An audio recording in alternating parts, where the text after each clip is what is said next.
Vamos para o nosso próximo destaque, que é o seguinte: a ministra da Ciência e Tecnologia de Lula, Luciana Santos, criticou a política monetária adotada pelo Banco Central e afirmou que as mudanças devem ser, abro aspas, garantidas nas ruas, fecho aspas. A fala, na qual ela propõe manifestações contra o Banco Central, aconteceu em um evento da União Nacional dos Estudantes no Rio de Janeiro. Na ocasião, a ministra fez questão de destacar a presença de uma deputada do Partido Comunista do Chile e outra do Partido Socialista da Venezuela, que, segundo Luciana, faz parte da ampla coligação que dá sustentação ao ditador venezuelano Nicolás Maduro. Acompanhe. E por isso quero saudar as deputadas que estão aqui presentes. Uma do Partido Comunista do Chile, que se faz aqui presente nessa plenária. Muito bem-vinda, deputada. A outra do Partido Socialista da Venezuela, da ampla coligação que dá sustentação a Maduro. Bem-vinda, deputada, também aqui a esse momento.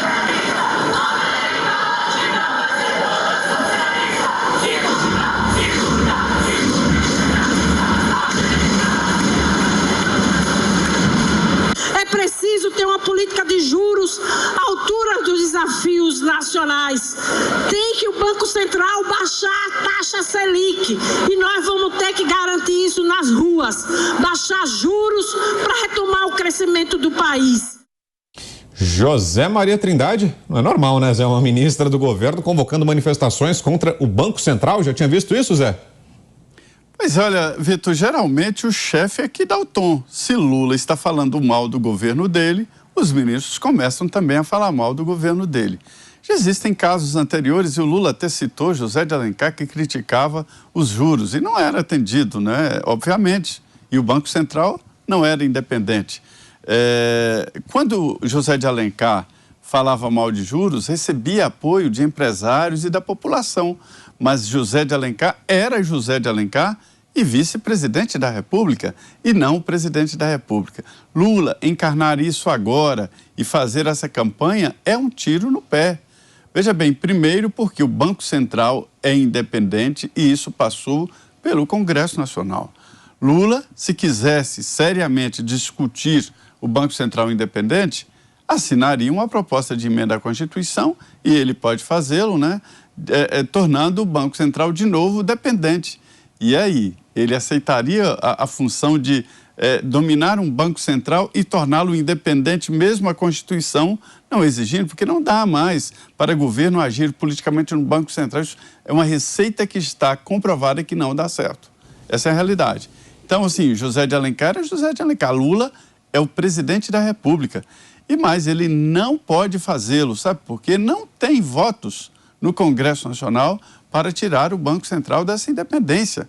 Eu conversei com presidentes de partidos ali, líderes, e todos dizem o seguinte: olha, meu partido, publicamente, todos dizem que o Banco Central independente é muito melhor. É verdade. Mas isso acaba atingindo o mercado financeiro, que vê com desconfiança essas críticas do governo ao Banco Central, né? Política nada é por acaso. E não tem nada mais covarde no mundo do que o capital. Ao menor sinal de risco, o capital foge. É assim. E está acontecendo isso no Brasil, fugindo de frases assim do presidente da República, que não está avaliando direito o que ele está falando. Agora, é o seguinte, ele não pode mudar o presidente do Banco Central, mas poderá mudar nos próximos meses, aqui próximo, diretores do Banco Central, inclusive o diretor de política econômica. Uma diretoria muito importante no Banco Central, eu diria até que é o segundo ali no Banco Central em termos de poderes. E é por isso que o mercado assusta. O Lula não pode mudar o presidente do Banco Central, não pode tirar a independência do Banco Central porque não tem votos no Congresso Nacional para isso, mas pode fazer ali um trabalho de atrapalhar o Banco Central através de diretores que tenham essa ideia que vá brigar dentro do Banco Central. Senhores, veja que ritmo está tomando essa política econômica no Brasil, né? Roberto Mota, você, Mota. Olha, eu ia comentar essa notícia de uma forma genérica.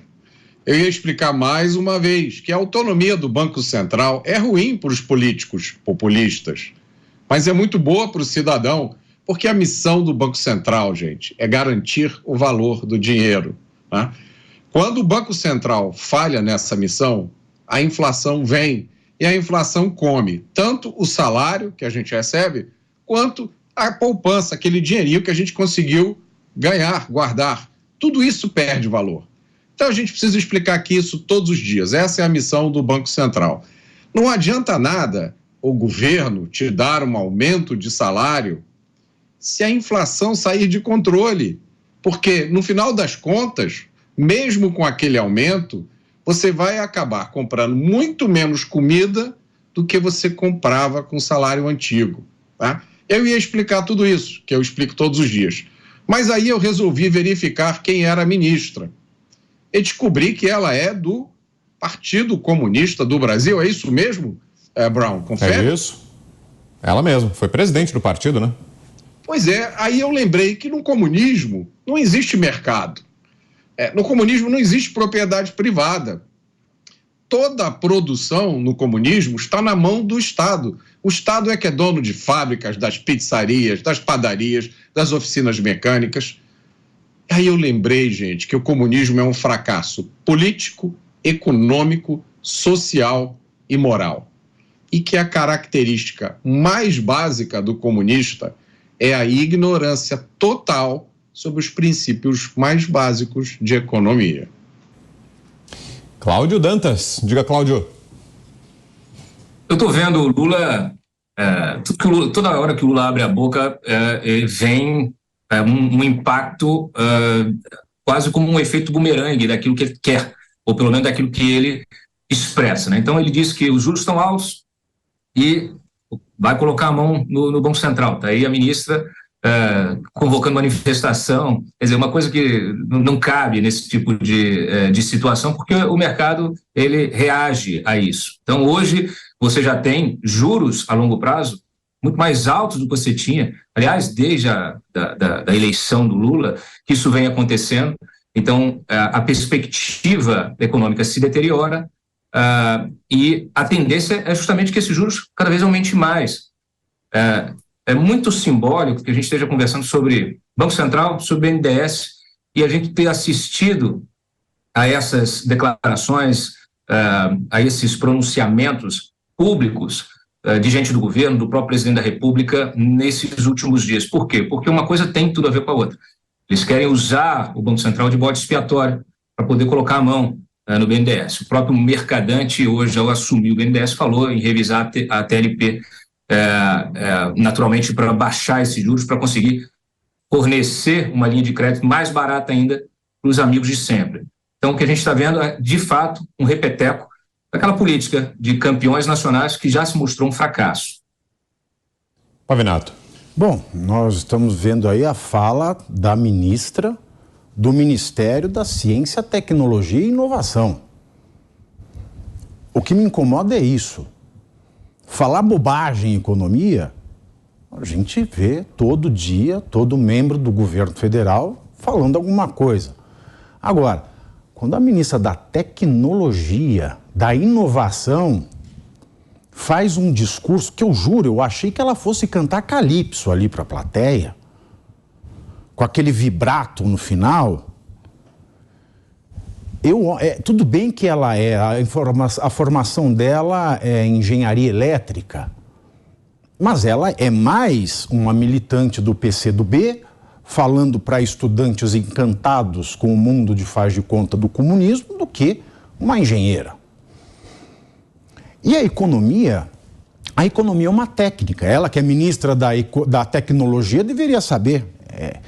Para quem não gosta de dizer que a economia é uma ciência, a economia, no mínimo, é uma técnica que pega os comportamentos racionais e também irracionais, emotivos, em determinada conjuntura histórica, e tira parâmetros para fazer uma sistematização para a tomada de decisões financeiras, que sejam sustentáveis no longo prazo.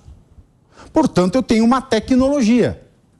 Aliás, é essa tecnologia de fundo que embala a inovação.